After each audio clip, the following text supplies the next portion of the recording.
Hi friends, అందరికీ నమస్తే. మాట మీద నిలబడే పార్టీ కాంగ్రెస్ పార్టీ. ఎన్నికల ముందు ప్రజలకు ఇచ్చిన హామీలను కాంగ్రెస్ పార్టీ ఖచ్చితంగా అమలు పరిచింది. అదే బీజేపీ పార్టీ ఎన్నికల ముందు ఉద్యోగాలు ఇస్తామని, ఒక్కొక్కరికి బ్యాంకులో డబ్బులు వేస్తామని చెప్పారు.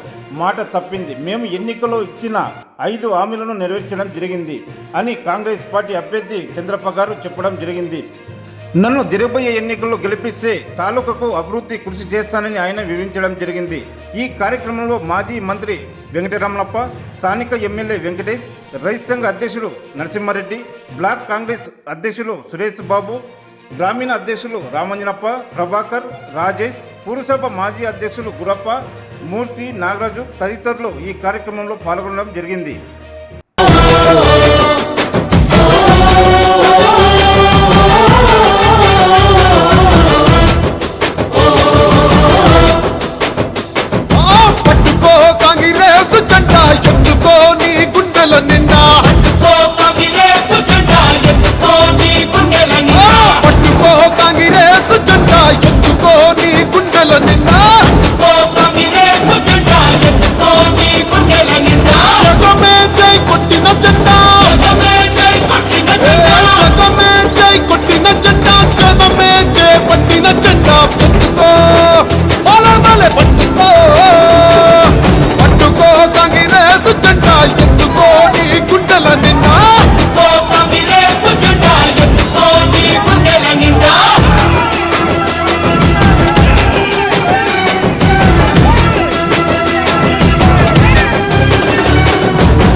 ಮತ್ತೆ ಎಲ್ಲಾ ಮುಖಂಡರುಗಳು ಇವತ್ತು ಪಕ್ಷದ ಪರವಾಗಿ ಬಿ ಎನ್ ಚಂದ್ರಪ್ಪಣ್ಣ ಅವರು ಮತಯಾಚನೆ ಮಾಡಲು ಬಂದಿದ್ದಾರೆ.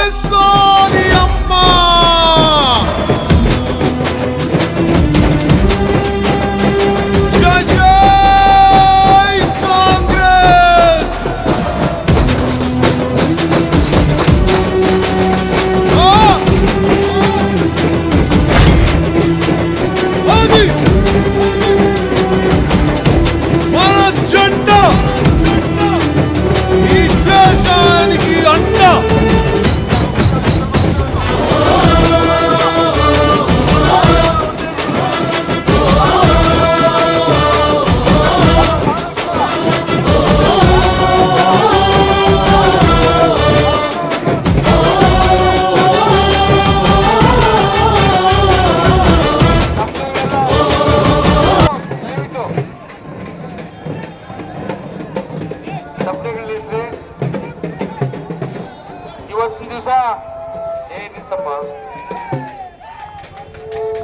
ಇವತ್ತಿನ ದಿವಸ ಶನಿವಾರ ನಮ್ಮ ತಾಲೂಕಿನ ಪ್ರಸಿದ್ಧ ದೇವಸ್ಥಾನ ಶನಿ ಮಹಾತ್ಮ ದೇವಸ್ಥಾನ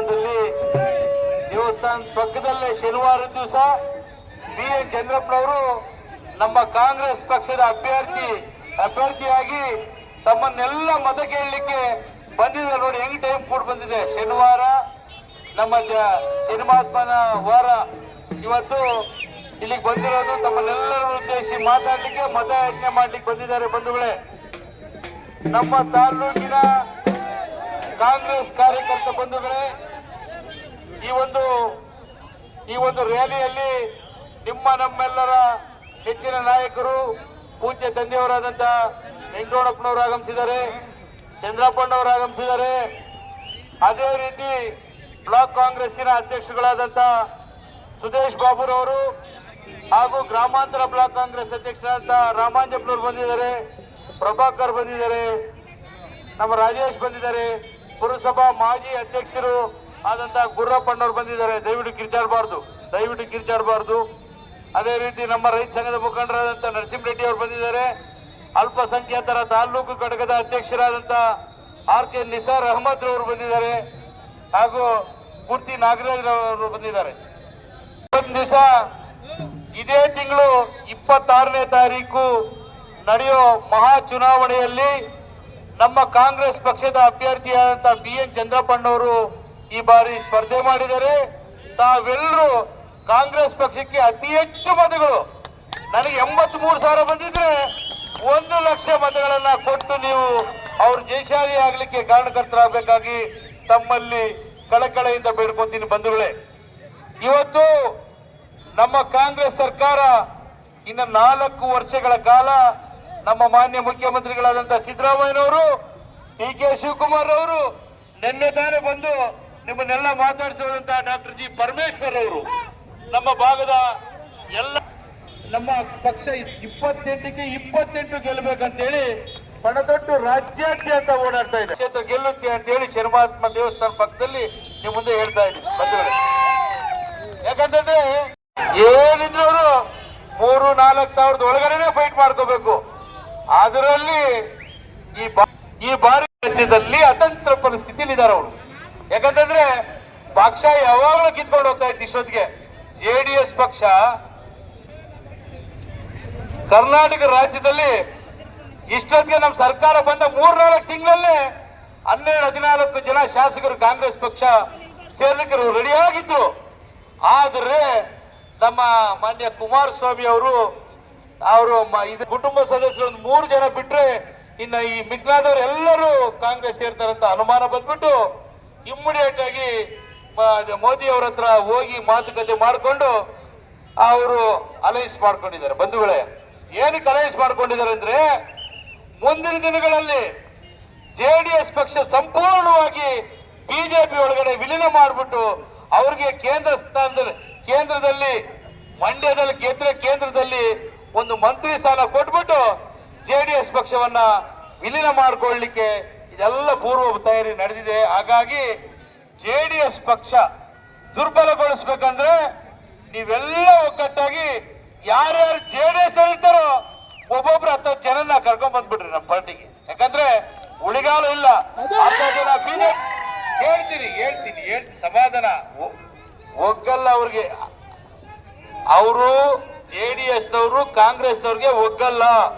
ಆದ್ರೂ ಅರ್ಧ ಜನ ಬಿಜೆಪಿ ಕೊಟ್ಟೋಗ್ತಾರೆ. ಈಗ ಓಟ್ ಹಾಕೋತಾರಲ್ಲ, ಈಗ ನಮ್ಗೆ ಆಗದವರೆಲ್ಲ ಹೋಗಿ ಬಿಜೆಪಿ ಅಲ್ಲೇ ಪರ್ಮನೆಂಟ್ ಸೆಟ್ಲ್ ಆಗ್ತಾರೆ. ಉಳಿಕೆ ಆದವರು ನಾವು ಬಲಿಷ್ಠರಾಗಬೇಕು ನಮ್ಮ ಬಾವುಡಕ್ಕೆ ಅಲ್ವಾ, ಭಾಷಣ ಮಾಡಕ್ಕೆ ಬರಲ್ಲ. ಹಾಗಾಗಿ ನಮ್ಮ ಸರ್ಕಾರ 5 ವರ್ಷಗಳ ಕಾಲ ಇರುತ್ತೆ. ಸೋಲಾರ್ ಪಾರ್ಕ್ ಇಡೀ ಏಷ್ಯಾದಲ್ಲೇ ಬಿಗ್ಗೆಸ್ಟ್ ಸೋಲಾರ್ ಪಾರ್ಕ್ ಅನ್ನ ಮಾಡಿದ್ದಾರೆ. ಅಪ್ಪರ್ ಭದ್ರಾ ನೀರು ಸಹ ಇದೇನು ಚಂದ್ರಪುರ್ ಗೆದ್ದ 4-5 ತಿಂಗಳಲ್ಲಿ ಆ ನೀರು ಸಹ ಬರುತ್ತೆ. ಯಾಕಂದ್ರೆ 99% ಕೆಲಸ ಪೂರ್ಣಗೊಂಡಿದೆ. ಡಿ.ಕೆ. ಶಿವಕುಮಾರ್ ಅವರು ಇನ್ಸ್ಪೆಕ್ಷನ್ ಮಾಡಿದರೆ ಅತಿ ಶೀಘ್ರದಲ್ಲಿ ಬಾವುಡಕ್ಕೆ ಕುಡಿಯೋ ನೀರು ಬರುತ್ತೆ ಅಂತ ಈ ಸಂದರ್ಭದಲ್ಲಿ ಹೇಳ್ತಾ, ಇದೇ ರೀತಿ ತಾಲ್ಲೂಕಿನಲ್ಲಿ ಹೆಚ್ಚಿನ ಅಭಿವೃದ್ಧಿಗೆ ಒತ್ತನ್ನ ಕೊಡ್ತೀನಿ.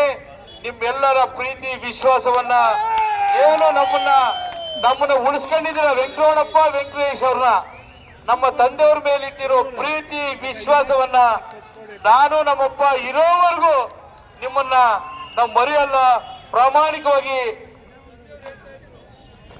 ಜನಸೇವೆ ಜನಾರ್ದನ ಸೇವೆ ಅಂತ ಮೊದಲಿಂದನೂ ಅವರು ನಂಬಿದ ಶನಿಮಹಾತ್ಮ ದೇವ್ರ ರೂಪದಲ್ಲಿ ಇರಬಹುದು. ನಿಜವಾದ ದೇವರುಗಳು ನಮ್ಮ ತಾಲೂಕಿನ ಜನ.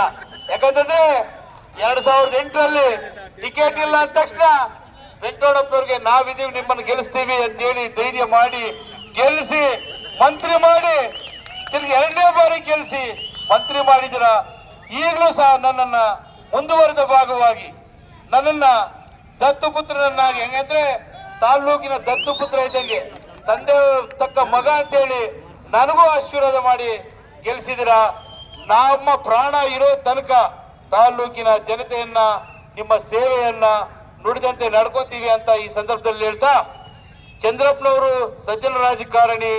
ನಮ್ಮ ಚಿತ್ರದುರ್ಗ ಲೋಕಸಭೆಯಲ್ಲಿ 7 ಕ್ಷೇತ್ರ ಕಾಂಗ್ರೆಸ್ ಗೆದ್ದಿದ್ದೀವಿ. MLA ಗಳು 7 ಜನ MLA ಗೆದ್ದ ಮೇಲೆ ಬಿಜೆಪಿ ಗೆಲ್ಲಕ್ ಸಾಧ್ಯವಾ? ಗೋವಿಂದ ಕಾರಜೋಳ ಯಾರು ಗೊತ್ತಾ? ಇದೆಲ್ಲ ಕೆಲವರು ಅದಕ್ಕೆ 3 ಭಾಗಗಳಾಗಿ ಭಾಗ ಮಾಡ್ಕೊಂತ ಇದಾರೆ. ಭಾಗ ಫಂಡಿಂಗ್ ಗಿಂಡಿಂಗ್ ಏನೋ ಬಂದ್ರೆ 3 ಭಾಗ ಮಾಡ್ಕೊಂಡು ಏನಾದ್ರೂ ವೋಟರ್ಗಳು ತಲುಪ್ಸಕ್ ಆಗ್ತದೆ ಅವ್ರ ಕೈಲಿ. ಸಂಘಟನೆ ಶಕ್ತಿ ಇದೆಯಾ? ಹಂಗಾಗಿ ನಮ್ಮ ದೇಶದಲ್ಲಿ ಮುಸಲ್ಮಾನ ಬಂಧುಗಳು ಅಣ್ಣ ತಮ್ಮಂದ್ರಂತೆ ನಾವಿದ್ದೀವಿ. ಯಾವ್ದೋ ಸಣ್ಣ ಗಲಾಟೆ ಆಗ್ಲಿ ಮುಸಲ್ಮಾನರನ್ನ ಹೇಳ್ಕೊಂಡ್ ಬರ್ತಾರೆ. ಬಿಜೆಪಿ RSS ನವರು ಬರೇ ಟ್ರೈನಿಂಗ್ ಏನ್ ಕೊಡ್ತಾರೆ ಅಂದ್ರೆ ಹಿಂದೂ ಮುಸ್ಲಿಂಗೆ ವಿಷ ಬಿತ್ತದೆ ಅವ್ರ ಕೆಲಸ. ನಾನ್ ಹಿಂದೂ ಅಲ್ವಾ, ನಮ್ ತಂದೆಯವರು ಹಿಂದೂ ಅಲ್ವಾ, ಚಂದ್ರಪ್ಪ ಅವ್ರು ಹಿಂದೂ ಅಲ್ವಾ, ಹಾಗಾದ್ರೆ ನಮ್ಗೇನು ಹಿಂದೂಯಿಸಮ್ ಇಲ್ವಾ? ಅಣ್ಣ ತಮ್ಮಂದ್ರು ಅವರು ರಂಜಾನ್ಗೆ ನಮ್ಮನ್ನು ಕರೀತಾರೆ, ನಮ್ಮ ಹಬ್ಬಗಳಿಗೆ ನಾವು ಕರಿತೀವಿ, ಅಣ್ಣ ತಮ್ಮಂದ್ರಂತೆ ಬಾಳ್ತಾ ಇದೀವಿ. ಈ ಬಿಜೆಪಿ ಅವ್ರದ್ದು ನಿನ್ನೆ ಸುರ್ಜಿವಾಲಾ ಅವರು ಬಂದಿದ್ರು. ದೇಶದಲ್ಲಿ ಎಲ್ಲಾ ರಾಜಕೀಯ ಪಕ್ಷಗಳನ್ನ ಎದುರಿಸಿ ಇಡಿ ಅನ್ನೋದು CBI ಅನ್ನೋದು, ಯಾರು ದುಡ್ಡು ಇದ್ರೆ ಅವ್ರಿಗೆ CBI ಕಳಿಸೋದು, ಹಿಂಗೆ ಮೋದಿ ಮಾಡ್ತಾರೋ ಮೋಸ ಇದು. ಆ ಎದುರಿಸಿ ಇದ್ದಾರೆ. ಆ ಸುಮ್ಮನೆ ಸುಳ್ಳು ಆರೋಪಗಳು, ಸುಳ್ಳು ಕೇಸ್ ಹಾಕಿ. ಹಂಗಾಗಿ ನೀವು ಒಂದೇ ಒಂದು ಕ್ಷಣ ಯೋಚನೆ ಮಾಡ್ಬೇಕು. 26ನೇ ತಾರೀಕು ನರೇಂದ್ರ ಮೋದಿ ಅವರು 400 ಸೀಟ್ ಅಂತ ಬುಗುಡೆ ಬಿಟ್ಕೊಂಡು ಓಡಾಡ್ತಾ ಇದ್ದಾರೆ. ಪತ್ರಿಕೆಗಳು ಪ್ರಿಂಟ್ ಮೀಡಿಯಾ ಬಿಟ್ರೆ ನಿನ್ನೆ ಸುರ್ಜಿವಾಲಾ ಹೇಳ್ತಾ ಇದ್ರು 180 ಸೀಟ್ ದಾಟಲ್ವಂತೆ ಬಿಜೆಪಿ. ಆಗ ಸುಳ್ಳು ಹೇಳ್ಕೊಂಡು ಒಂದು ಸುಳ್ಳನ್ನ 100 ಬಾರಿ ಹೇಳ್ತಾರೆ ಬಿಜೆಪಿ ಅವರು. ಒಂದು ಸುಳ್ಳ 100 ಬಾರಿ ಹೇಳೋದು, ಆ ಸುಳ್ಳನ್ನ ನಿಜ ಮಾಡೋದು. ಹಂಗಾಗಿ ದೇಶದ ಜನ ಈ ಸಲ ಬುದ್ಧಿ ಬಂದಿದೆ. ನಮ್ಮ ಕಾಂಗ್ರೆಸ್ ಅಕೌಂಟ್ಗಳೇ ಸೀಜ್ ಮಾಡಿಸಿದ್ರು ಅವರು. ಇನ್ನು ಎಂತ ದುಷ್ಟರು ಅವರು. ಕಾಂಗ್ರೆಸ್ನವ್ರಿಗೆ ಎಲೆಕ್ಷನ್ ಮಾಡಕ್ಕೆ ದುಡ್ಡೇ ಇಲ್ಲ ಅಂದ್ರೆ ದೇಶದಲ್ಲೆಲ್ಲ ಸೋತ್ ಬಿಡ್ಲಿ. ತಿರ್ಗಾ ನರೇಂದ್ರ ಮೋದಿ ಅನಿಲ್ ಅಂಬಾನಿ ಅದಾನಿನ ಲಕ್ಷಾಂತರ ಕೋಟಿ, 8 ಲಕ್ಷ ಕೋಟಿ 9 ಲಕ್ಷ ಕೋಟಿ ಆ ದುಡ್ಡು ಬಡವ್ರಿಗೆ ಹಚ್ಬೋದಿತ್ತಲ್ಲ. ಆ ಮನೋಭಾವನೆ ಇಲ್ಲ. ಈಗ ನಾವು ಕೊಡ್ತಾರೆ ಹೆಣ್ಮಕ್ಳಿಗೆ, ಪ್ರತಿ ಮನೆ ಯಜಮಾನಿಗೆ 1,000 ಕೊಡ್ತೀವಲ್ಲ, ಅದಕ್ಕೂ ಉರ್ಕೊಂಡು ಸಾಯ್ತಾರೆ. ಅದ್ರ ಜೊತೆಗೆ ಈ 2,000 ರೂಪಾಯಿ ಕೊಡ್ತಾರಲ್ಲ ಉಚಿತವಾಗಿ, ಅದನ್ನ ತಡ್ಕೊಳಕ್ಕಾಗದೆ ಈ ದೇವೇಗೌಡರು ಕುಮಾರಸ್ವಾಮಿ ಅವರು ಶುರು ಹಚ್ಕೊಂಡ್ಬಿಟ್ಟಿದ್ದಾರೆ. ಏನು, ನಮ್ಮ ರಾಜ್ಯದ ಹೆಣ್ಣು ಮಕ್ಕಳಿಗೆ ಉಚಿತ ಬಸ್ ಬಂದಿದ್ದ ನಮ್ಮ ಈ ಫುಡ್ ಸೆಕ್ಯೂರಿಟಿ ಬಿಲ್ ಯಾಕೆ ತಂದಿದ್ದು ನಮ್ಮ ಸೋನಿಯಾ ಗಾಂಧಿ ಅವರು. ಸುಮ್ಮನೆ ಏನಪ್ಪ ಮಾಡ್ದ Modi, food security bill act pass ಮಾಡಿದ್ದರು. UPA 2 ಗವರ್ಮೆಂಟ್ ಅಲ್ಲಿ ಮನಮೋಹನ್ ಸಿಂಗ್ ಪ್ರಧಾನಿ ಆಗಿದ್ದಾಗ 5 ಕೆಜಿ ಅಕ್ಕಿ ಮಾಡಿದ್ದು ನರೇಂದ್ರ ಮೋದಿ ಅಲ್ಲ. ಅದ್ರ ಜೊತೆಗೆ ಮಾನ್ಯ ಜನಪ್ರಿಯ ಮುಖ್ಯಮಂತ್ರಿಗಳಾದಂತ ಸಿದ್ದರಾಮಯ್ಯನವರು, ಅದ್ರ ಜೊತೆಗೆ ಇವರು ನೋಡಿ ಎಂತ ಭ್ರಷ್ಟರು ಬಿಜೆಪಿ ಅವರು. ಅಲ್ಲಿ ಗೋಡನ್ಗಳಲ್ಲಿ ಲಕ್ಷಾಂತರ ಟನ್ಗಳು ಕೊಳಿತಾ ಇದೆ ರೈಸ್. ನಾವು ದುಡ್ಡು ಕೊಡ್ರಪ್ಪ ಅಂದ್ರೆ ಕೊಡ್ಲಿಲ್ಲ. ದುಡ್ಡು ಕೊಡ್ತೀವಿ, ಕರ್ನಾಟಕ ರಾಜ್ಯ ಸರ್ಕಾರದಿಂದ ದುಡ್ಡು ಕೊಡ್ತೀವಿ, ನಿಮ್ ಬೆಲೆ ಎಷ್ಟು ಹೇಳ್ರಿ, ಕೊಡ್ತೀವಿ. ನಮ್ಮ ಜನತೆಗೆ ಹಸುವಿನಿಂದ ಬಳಲಬಾರ್ದು, 10 ಕೆಜಿ ಅಕ್ಕಿ ಕೊಡ್ಬೇಕಂದ್ರೆ ಅದಕ್ಕೂ ಕನ್ನ ಹಾಕ್ಬಿಟ್ರು, ಕೊಡ್ಲಿಲ್ಲ. ನಮ್ಮ ಸರ್ಕಾರದವರು ನಿರ್ಧಾರ ಮಾಡಿ ಮುಖ್ಯಮಂತ್ರಿಗಳು 5 ಕೆಜಿ ಅಕ್ಕಿಗೆ 5 ಕೆಜಿಗೆ ಎಷ್ಟು ಬರುತ್ತೆ ಅಷ್ಟು 150 ರೂಪಾಯಿ ಎಷ್ಟು ಹಣವನ್ನ 170 ರೂಪಾಯಿ ಹಣ ಕೊಟ್ರು. ಈಗ 5 ಬಾಕಿಗಳು ನಮ್ಮ ತಂದೆಯವರು ನಾವು ಇದೇ ಸರ್ಕಾರದಲ್ಲಿ ಭಾಷಣ ಮಾಡಿದ್ದೀವಿ. 5 ಗ್ಯಾರಂಟಿಗಳು ಇಂಪ್ಲಿಮೆಂಟ್ ಆಗಿದಾವ ಇಲ್ವಾ ಈಗ ನಮ್ಮ ರಾಜ್ಯದಲ್ಲಿ? ಅದಕ್ಕೆ ನುಡಿದಂತೆ ನಡೆಯುವ ಸರ್ಕಾರ ಸಿದ್ದರಾಮಯ್ಯ ಸರ್ಕಾರ. ಬಡವರ ಪರವಾಗಿ, ದೀನದಲಿತರು, ಅಲ್ಪಸಂಖ್ಯಾತರು, ಹಿಂದುಳಿದ ವರ್ಗವರ ಪರವಾಗಿ ನಮ್ಮ ಕಾಂಗ್ರೆಸ್ ಸರ್ಕಾರ ಸದಾ ಇರುತ್ತೆ ಅಂತ ಹೇಳ್ತಾ 5 ಗ್ಯಾರಂಟಿಗಳಿಂದ ಈಗ ಬರಗಾಲ, ಭೀಕರ ಬರಗಾಲ ಬಂದಿದೆ ಪಾವಗಡದಲ್ಲಿ ಅಂದ್ಕೊಳ್ರಿ. ಈಗ 10 ಕೆಜಿ ಅಕ್ಕಿ, 2,000 ರೂಪಾಯಿ ದುಡ್ಡು, ಉಚಿತ 200 ಯೂನಿಟ್ ವಿದ್ಯುತ್, ಮಹಿಳೆಯರಿಗೆ ಫ್ರೀ ಬಸ್. ಇದು 5 ರಿಂದ 5,500 ರೂಪಾಯಿ ಪ್ರತಿಯೊಂದು ಮನೆಗೂ ಅನುಕೂಲ ಆಗುತ್ತೆ ಇಲ್ವ ತಂದೆ ತಾಯಂದ್ರೆ ಹೇಳ್ರಿ. ಇಷ್ಟೆಲ್ಲ ಅನುಕೂಲ ಮಾಡಿ ಅದಕ್ಕೋಸ್ಕರ ಈ ಬಾರಿ ರಾಹುಲ್ ಗಾಂಧಿ ಅವರು, ನಮ್ಮ ರಾಹುಲ್ ಗಾಂಧಿ ಅವರು ಈ ಬಾರಿ ಪ್ರಧಾನಿ ಆಗ್ಬೇಕಂದ್ರೆ ಇಲ್ಲಿ ನಮ್ಮ ಚಂದ್ರಪ್ಪ ಅವ್ರು ಗೆಲ್ಲೇಬೇಕು, ಪ್ರಧಾನಿ ಆಗ್ಲೇಬೇಕು, ಬಡವರ ನ್ಯಾಯ ಸಿಗಲೇಬೇಕು ಅಂತ ಈ ಸಂದರ್ಭದಲ್ಲಿ ಹೇಳ್ತಾ ಇನ್ನ ಹೆಚ್ಚು ಹೆಚ್ಚು ಮಾತಾಡ್ಬೇಕಂತ ಇದೆ. ನಮ್ಮ ತಂದೆಯವರು ಇದ್ದಾರೆ, ನಮ್ಮ ತಂದೆಯವರು ಚಂದ್ರಪ್ಪನವ್ರ ಕ್ಯಾಂಡಿಡೇಟ್ ಅವರು ತಮ್ಮನ್ನೆಲ್ಲ ವೋಟ್ ಕೇಳಬೇಕು. ಹಾಗಾಗಿ ನೀವೆಲ್ಲ ಇಷ್ಟೊಂದು ಜನ ಸೇರಿ ನಿಮ್ಮ ಆಶೀರ್ವಾದ ನಮ್ಮ ಮೇಲೆ, ತಂದೆಯ ಮಗನ ಮೇಲೆ, ವಿಶೇಷವಾಗಿ ನಮ್ಮ ತಂದೆಯವರ ಮೇಲೆ ಇಟ್ಟಿರೋ ನಿಮ್ಮ ಪ್ರೀತಿ ವಿಶ್ವಾಸ ನನ್ನ ಪ್ರಾಣ ಇರೋವರೆಗೂ ನಾನು ಮುಂದುವರಿಸ್ಕೊಂಡು ಹೋಗ್ತೀನಿ ಅಂತ ಹೇಳ್ತಾ ನನ್ನ 2 ಮಾತು ಮುಗಿಸ್ತೀನಿ. ಜೈ ಹಿಂದ್, ಜೈ ಕಾಂಗ್ರೆಸ್. ತಮ್ಮನ್ನೆಲ್ಲ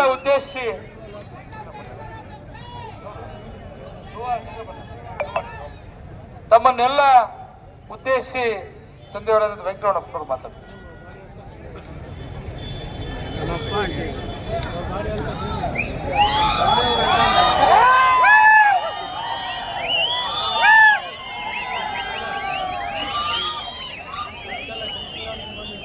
ಈಗ ತಾನೇ ನಿಮ್ಮನ್ನು ಉದ್ದೇಶಿಸಿ ಭಾಷಣ ಮಾಡಿದಂತ ಶಾಸಕರಾದಂಥ ವೆಂಕಟೇಶ್ ಅವರೇ, ಚಿತ್ರದುರ್ಗ ಲೋಕಸಭಾ ಅಭ್ಯರ್ಥಿಗಳಾದಂಥ BN ಚಂದ್ರಪ್ಪನವರೇ, ಈ ವೇದಿಕೆ ಮೇಲೆ ಇರ್ತಕ್ಕಂಥ ನಮ್ಮ ಪಕ್ಷದ ಎಲ್ಲ ಮುಖಂಡರೇ, ಬಂಧುಗಳೇ, ಪತ್ರಿಕಾ ಮಾಧ್ಯಮದವರೇ, ಇವತ್ತು ನಮ್ಮ ಸರ್ಕಾರದ 5 ಗ್ಯಾರಂಟಿಗಳ ಬಗ್ಗೆ ವಿಶೇಷವಾಗಿ ವೆಂಕಟೇಶ್ ಅವರೆಲ್ಲ ಹೇಳಿದ್ದಾರೆ. ನಿನ್ನೆ ಕುಮಾರಸ್ವಾಮಿ ಅವರು ಇಲ್ಲಿ ಬಿಜೆಪಿ ಅಭ್ಯರ್ಥಿಯನ್ನ ಗೆಲ್ಲಿಸಿದರೆ ನೀರಾವರಿ ಇಲಾಖೆಗೆ ಹೆಚ್ಚು ಒತ್ತನ್ನು ಕೊಡ್ತೀವಿ ಅಂತ ಮಾತನ್ನು ಹೇಳಿದ್ದಾರೆ. ಕುಮಾರಸ್ವಾಮಿ ಅವರು ಬಿಜೆಪಿ ಸರ್ಕಾರದಲ್ಲಿ ತುಂಗಭದ್ರಾ ಕುಡಿಯುವ ನೀರನ್ನ ಸಿದ್ದರಾಮಯ್ಯನವರು 2,300 ಕೋಟಿ ಮಂಜೂರು ಮಾಡಿದ್ದ ಆಗಿನ ಕಾಲದಲ್ಲಿ ಸಿದ್ದರಾಮಯ್ಯನವರು ನಮ್ಮ ಕಾಂಗ್ರೆಸ್ ಸರ್ಕಾರದಲ್ಲಿ. ಅಪ್ಪರ್ ಭದ್ರದು ಕೂಡ ನಾನು ಮಂತ್ರಿ ಇದ್ದಂತ ಕಾಲದಲ್ಲಿ ಅಪ್ಪರ್ ಭದ್ರ ಕೂಡ ಮಂಜೂರು ಮಾಡಿಸಿದ್ದೇನೆ. ಬಿಜೆಪಿ ಸರ್ಕಾರ 4 ವರ್ಷದಲ್ಲಿ ಅಭಿವೃದ್ಧಿಗೆ ದುಡ್ಡೇ ಕೊಡ್ಲಿಲ್ಲ. ಇವತ್ತು ಅಪ್ಪರ್ ಭದ್ರಾ, ತುಂಗಭದ್ರಾ ಎತ್ತುನಳೆ ನೀರಾವರಿ ಇಲಾಖೆ ಹಿಂದುಳಿಬೇಕಾದ್ರೆ ಕಾರಣ ಬಿಜೆಪಿ ಕಾರಣ. 5 ವರ್ಷದಲ್ಲಿ ಅವರು ದುಡ್ಡೇ ಕೊಡ್ಲಿಲ್ಲ, ನೀರಾವರಿ ಇಲಾಖೆಗೆ ಅಭಿವೃದ್ಧಿಗೆ ದುಡ್ಡು ಕೊಟ್ಟಿಲ್ಲ. ನಿನ್ನೆ ಹೇಳ್ತಾರೆ ಪಾಪ ಕುಮಾರಸ್ವಾಮಿಗಳು, ಅವ್ರು ಗೆದ್ರೆ ನೀರಾವರಿಗೆ ಅಂತ ಒತ್ತು ಕೊಡೋದು. ಯಾಕಪ್ಪ 5 ವರ್ಷ ಮಲಗಿದ್ರಿ? ಯಾಕೆ 5 ವರ್ಷ? ಕಣಿವೆದಲ್ಲಿ 22 ಕೋಟಿ ವೆಚ್ಚದಲ್ಲಿ ಹಾಸ್ಟೆಲ್ ಬಿಲ್ಡಿಂಗ್ ಅನ್ನ ಕಟ್ಟಿಸ್ತಾ ಇದ್ರಿ, ಇಲ್ಲಿ ಬೇಡ, ಕಟ್ಟೋದು ಬೇಡ ಅಂತ ಸ್ಟ್ರೈಕ್ ಮಾಡಿದ್ರು. ಇವತ್ತು ತಾವೆಲ್ಲರೂ ನೋಡಿದ್ದೀರಲ್ಲ ಹಾಸ್ಟೆಲ್ ಬಿಲ್ಡಿಂಗ್ ಹೆಂಗಿದಾವೆ ಅಂತ. ಅವ್ರಿಗೆ ಅಭಿವೃದ್ಧಿ ಬಗ್ಗೆ ಗಮನ ಇಲ್ಲ. ಪಾಗೋಡ ಕುಡಿಯೋ ನೀರಿನ ಬಗ್ಗೆ ಅವರಿಗೆ ಇದಿಲ್ಲ. ಇವತ್ತು ತಾಲೂಕಾದ್ಯಂತ ಕೂಡ ನೀವೆಲ್ಲರೂ ಬಂದರಲ್ಲ ಇವಾಗ ಶ್ರೀನಿವಾಸ ಥಿಯೇಟರ್ ನಿಂದ ರೋಡ್ನಲ್ಲಿ ಯಾರು ಮಾಡಿದ್ರು ಸ್ವಾಮಿ ಮೊನ್ನೆ 2 ಕೋಟಿ ಇದ್ದ ಸಿಮೆಂಟ್ ರಸ್ತೆ ಯಾರು ಅಭಿವೃದ್ಧಿ ಕೆಲಸ ಮಾಡಿದ್ದಾರೆ? ನಾಗಲಬಂಡಿ ಡ್ಯಾಮ್ ಕಟ್ಟಬೇಕಾದ್ರೆ ಬಿಜೆಪಿ ಅವರು ಜೆಡಿಎಸ್ ನವರು ಇದು ಫ್ಲೋರೈಡ್ ವಾಟರ್ ಕಟ್ಟಬಾರದು ಅಂತ ಸ್ಟ್ರೈಕ್ ಮಾಡಿದ್ರು. ಇದೇ ಕಾರಜೋಳಿ ಬೇರೆ ಕಾರ್ಯಕ್ರಮ ಗಂಗ ಪೂಜೆ ಮಾಡೋಣ ಅಂತ ಕರ್ಕೊಂಡೋದ್ರು ಪಾಡಕ್ಕೆ. ಟೀಕೆ ಮಾಡಿ ಕಟ್ಟಬಾರ್ದು ಅಂತ ಸ್ಟ್ರೈಕ್ ಮಾಡಿದ್ರು. ಇವತ್ತು ತಾವೆಲ್ಲರೂ ನೋಡಿದ್ರಿ ತಾಯಿ ಮಕ್ಕಳ ಹಾಸ್ಪಿಟ್ಲ್ ಇವತ್ತು ಎಷ್ಟು ಚೆನ್ನಾಗಿದೆ ಹಾಸ್ಪಿಟ್ಲ್ ಎಲ್ಲ ನೋಡಿ. 22 ಕೋಟಿ ವೆಚ್ಚದಲ್ಲಿ ತಾಯಿ ಮಕ್ಕಳ ಆಸ್ಪತ್ರೆ, ಹಳೆ ಆಸ್ಪತ್ರೆ 4 ಕೋಟಿ ವೆಚ್ಚದಲ್ಲಿ ರಿಪೇರಿ ಮಾಡ್ತಿರ್ತಕ್ಕಂಥದ್ದು. ತಾಲೂಕಿನ ಅಭಿವೃದ್ಧಿ ಬಗ್ಗೆ ಮೊನ್ನೆ ತಾನೇ ಜಾರ್ಜ್ ಅವರು ಬಂದಿದ್ರು, ಪವರ್ ಮಿನಿಸ್ಟ್ರು. ಈಗೀಗಲೇ ರಾಪ್ಟೆಯಲ್ಲಿ 8,000 ಎಕರೆ 2,000 ಮೆಗಾವಾಟ್ ವಿದ್ಯುತ್ ಉತ್ಪಾದನೆ ಮಾಡೋದಕ್ಕೆ ಆದೇಶ ಮಾಡಿದ್ದಾರೆ. ಈ ಎಲೆಕ್ಷನ್ ಆದ ತಕ್ಷಣ ರಾಪ್ಟೆ ಪಂಚಾಯತಿ ವ್ಯಾಪ್ತಿನಲ್ಲಿ 10,000 ಎಕರೆ ಜಮೀನನ್ನ ತಗೊಂಡು ಇವತ್ತು ಸೋಲಾರ್ ಪಾರ್ಕ್ ಅನ್ನ ಮಾಡ್ತಾ ಇದ್ದೀವಿ. ಈ 2ನೇ ಹಂತದಲ್ಲಿ ಯಾರು ಮಾಡಿದ್ದಾರೆ ಸ್ವಾಮಿ? ಬಿಜೆಪಿಯವರು, ಕಾಂಗ್ರೆಸ್ನವರು ಬಿಟ್ಟರೆ ಬಿಜೆಪಿ ಜೆಡಿಎಸ್ನ ಏನು ಮಾಡಿದ್ದಾರೆ? ಆಯ್ತು, ಜೆಡಿಎಸ್ನವರು ಏನನ್ನ ಮಾಡಿದ್ರೆ ಇನ್ನು ಮೊನ್ನೆ ತಾನೇ ಆರ್.ಜಿ. ಅಂಜಿನಪ್ಪನವರು ಹೊಸಕೋಟೆಯಲ್ಲಿ 5 ಗ್ಯಾರಂಟಿ ಕಟ್ಟು ಜನಕ್ಕೆ ಮೋಸ ಮಾಡಿದ್ದಾರೆ ಅಂತ ಭಾಷಣ ಮಾಡಿದ್ದಾರೆ. ಆರ್.ಜಿ. ಅಂಜಿನಪ್ಪನವರು ಸಾಯಂಕಾಲ ಮನೆಗೆ ಹೋಗಿ ಅವರ ಮನೆಯವ್ರನ್ನ ಕೇಳಬೇಕು, 2,000 ದುಡ್ಡು ತಗೊಂಡಿದ್ದೀಯಾ ಇಲ್ವೇ ಅಂತ ಕೇಳಿ. ಮಾನ ಮರ್ಯಾದೆ ಅನ್ನೋದಿದ್ರೆ 2,000 ತಗೊಂಡಿದ್ದೀಯಾ ಇಲ್ವಮ್ಮ ಅಂತ ಕೇಳಿ. 10 kg ಅಕ್ಕಿ, 5 kg ದುಡ್ಡು, ಫ್ರೀ ಕರೆಂಟ್ ತಗೊಂಡಿದ್ದೀವಿ ಇಲ್ವೇ, ಫ್ರೀ ಬಸ್ನಲ್ಲಿ ಓಡಾಡ್ತಿದ್ವಿ ಇಲ್ವೇ ಅಂತ ಆ ತಾಯಿ ಅಂದವ ಜೀವ ಮಾರಿ ಮಾಡಿದ್ರೆ ಇವರಿಗೆ ನನ್ನ ಬುದ್ಧಿ ಬರುತ್ತೆ. ಸುಮ್ಮನೆ ಅಪಪ್ರಚಾರ ಮಾಡಿ ತಿನ್ನೋದು ಗಂಟ್ಲಗತ್ತಿ ತಿನ್ನೋದು. ಈ 5 ಗ್ಯಾರಂಟಿಗಳು ಈ ಪುಣ್ಯಾತ್ಮರೆಲ್ಲ ತಿಂತಾ ಇದ್ದಾರೆ. ಆರ್.ಜಿ. ಅಂಜಿನಪ್ಪ ಅವರು ಮನೆಯವರು ತಗೊಂಡಿಲ್ವಾ 2,000? 2,000 ಯಾಕೆ ಭಾಷಣ ಮಾಡ್ತೀವಿ? ಅಲ್ಲಿ ಹೋಗಿ ನಾವು ತಗೊಂಡಿಲ್ಲ ತಿಂದಿಲ್ಲ ಅಂತ ಅವಮ್ಮನ ಬುದ್ಧಿ ಹೇಳಿ ಅವಾಗಾದ್ರೆ ಇವ್ರಿಗೆ ಮಾನ ಮರ್ಯಾದೆ ಇರುತ್ತೆ. ಇದು ಮೋಸ ಮಾಡಿದಾರ ಸರ್ಕಾರನ? 5 ಗ್ಯಾರಂಟಿ ಕೊಟ್ಟು ತಿಂತಾ ಇಲ್ವ ಇವರೆಲ್ಲ?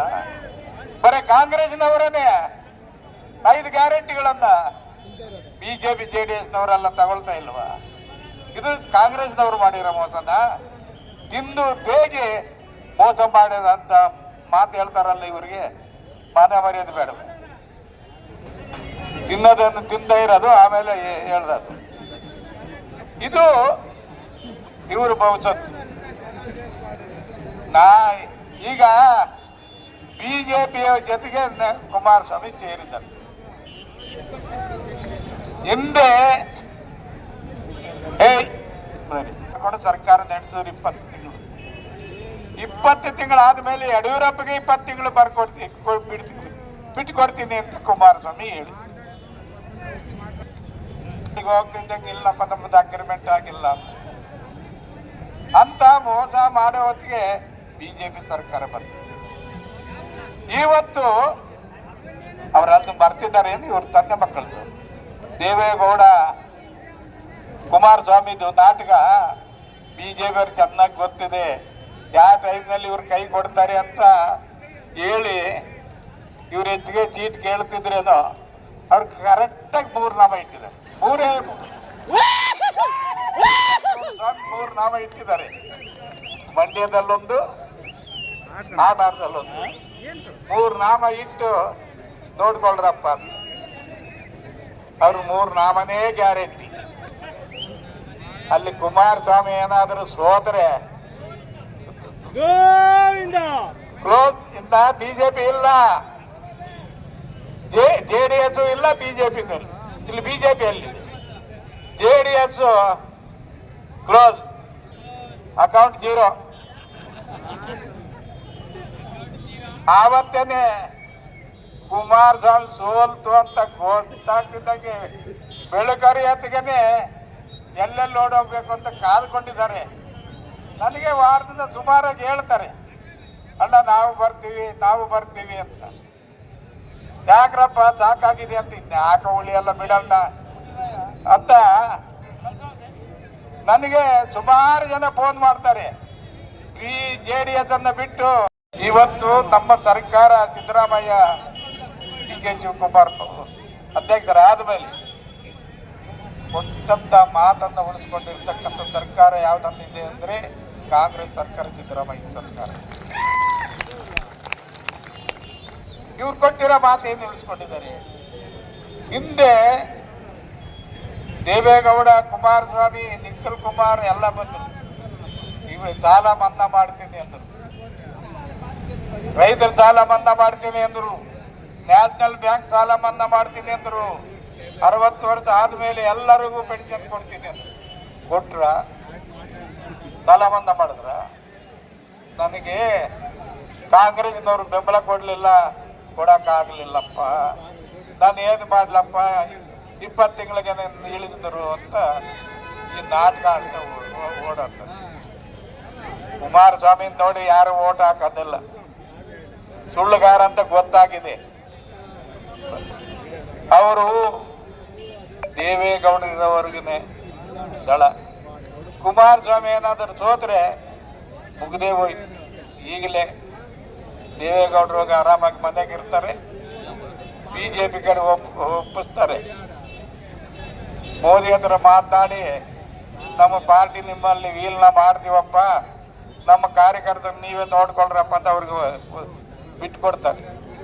ಇದಂತ ಗ್ಯಾರಂಟಿ. ಮತ ಬಾಂಧವರೇ, ತಾವೆಲ್ಲರೂ ಕೂಡ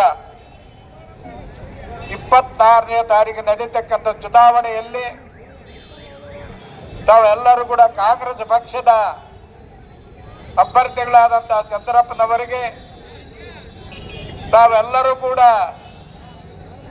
ನಿಮ್ಮ ಅಮೂಲ್ಯವಾದ ಮತವನ್ನು ಕೊಡಿಸಿ ಜಯಶೀಲರನ್ನಾಗಿ ಮಾಡಬೇಕು ಅಂತ ತಮ್ಮಲ್ಲಿ ಪ್ರಾರ್ಥನೆ ಮಾಡಿ ನಮ್ಮೆಲ್ಲರಿಗೂ ಒಂದಿಗೆ ನಾನು 2 ಮಾತನ್ನು ಹೇಳಿ ಮುಗಿಸುತ್ತದೆ. ಎಲ್ಲರಿಗೂ ನಮಸ್ಕಾರ.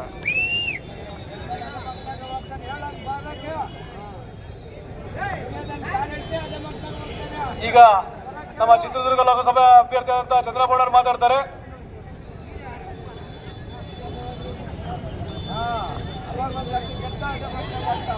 ವೆಂಕಟರಮಣಪ್ಪನವರ ನೇತೃತ್ವದಲ್ಲಿ, ಯುವ ನಾಯಕ ವೆಂಕಟೇಶ್ ಅವರ ನೇತೃತ್ವದಲ್ಲಿ, ನಮ್ಮ ಪಕ್ಷದ ಎಲ್ಲ ನಾಯಕರ ಒಂದು ಆಶ್ರಯದಲ್ಲಿ, ನಿಮ್ಮೆಲ್ಲರ ನೇತೃತ್ವದಲ್ಲಿ, ನಮ್ಮ ಪಕ್ಷದ ಎಲ್ಲ ನೇತೃತ್ವದಲ್ಲಿ ಇವತ್ತು ಸಭೆ ಅತ್ಯಂತ ಸಡಗರ, ಸಂಭ್ರಮ, ಪ್ರೀತಿಯಿಂದ ಇವತ್ತು ನಡೆದಿದೆ.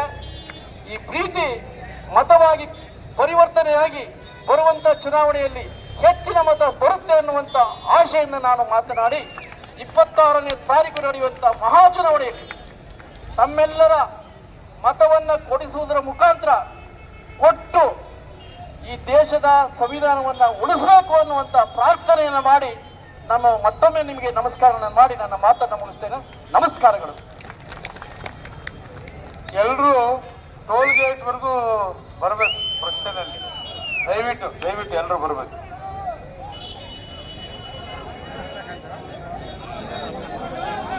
ಕ್ರಮ ಸಂಖ್ಯೆ 3 ಹಂತದ ಕುರಿತು ದಯವಿಟ್ಟು ನಮ್ಮ ಮುಖಂಡರುಗಳು ಮತ್ತು ಕಾರ್ಯಕರ್ತರು ಟೋಲ್ ಗೇಟ್ ಸರ್ಕಲ್ ತನಕ ಇದೇ ತರ ಅದ್ದೂರಿಯಾಗಿ ಕಬಡ್ಡಿ ಹೊಡ್ಕೊಂಡು ಪ್ರೊಸೆಷನ್ ಹೋಗ್ಬೇಕಂತ ಹೇಳ್ಬಿಟ್ಟು ವಿನಂತಿ. ಜೈ ಸೋನಿಯಮ್ಮ.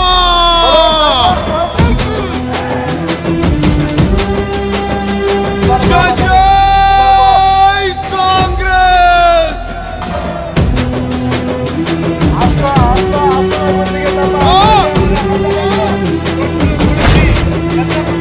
ಆದಿ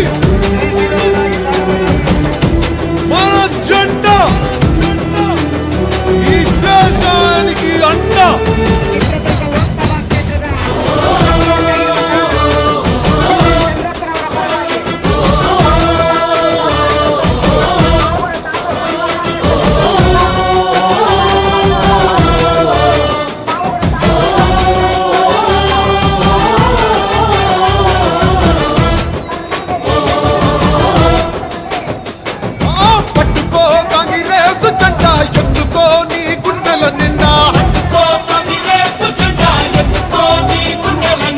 పట్టుకో కాంగ్రెస్ జెండా ఎత్తుకో నీ గుండెల నిండా జగమే జై కొట్టిన జెండా జగమే జై కొట్టిన జెండా జనమే జై పట్టిన జెండా పట్టుకో బాలే బాలే పట్టుకో పట్టుకో కాంగ్రెస్ జెండా ఎత్తుకో నీ గుండెల నిండా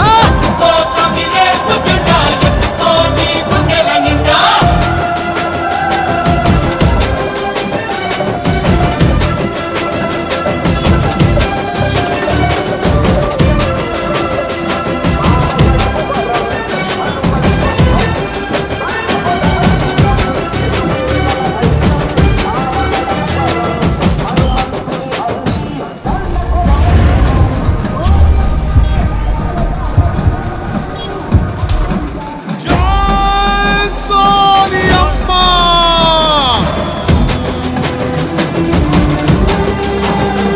జై జై కాంగ్రెస్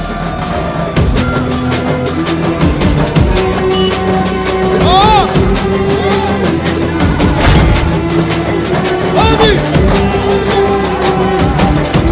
మన జెండా ఈ దేశానికి అండ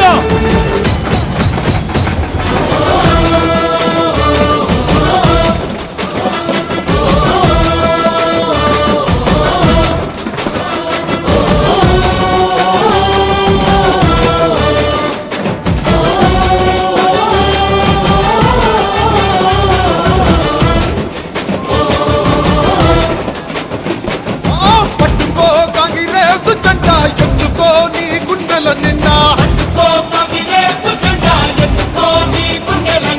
పట్టుకో కాంగ్రెస్ జెండా ఎత్తుకో నీ గుండెల నిండా